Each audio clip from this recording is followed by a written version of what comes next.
नमस्कार मित्रों। चंद्रमा की कहानियों की श्रृंखला में आज मैं आपको बताऊंगी कि चंद्रमा दिखते कैसे हैं। चंद्रमा चंद्रदेव का वाहन 10 बलवान दिव्य अनुपम शंख के समान सफेद और मन के समान वेगवान घोड़ों से जुता रथ है। हम बार बार कह रहे हैं कि चंद्रमा मन है और विचारों की गति इतनी तेज है चंद्रमा के या फिर मनुष्य के कि वो चंद्रमा को मैच करते हैं। चंद्रमा बहुत तेजी से चलता है, मन को प्रतिनिधित्व करता है।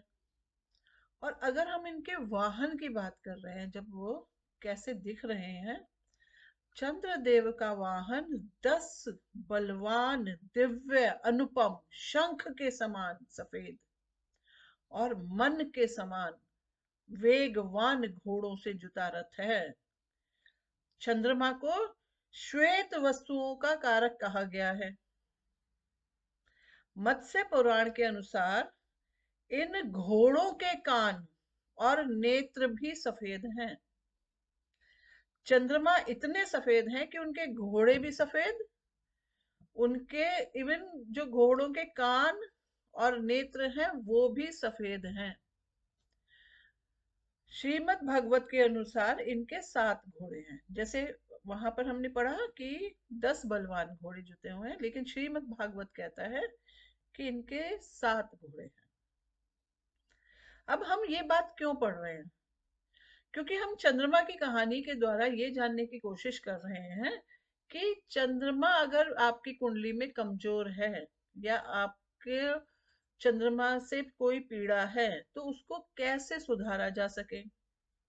तो यहाँ पर चंद्रमा श्वेत वस्तुओं का कारक बताया गया।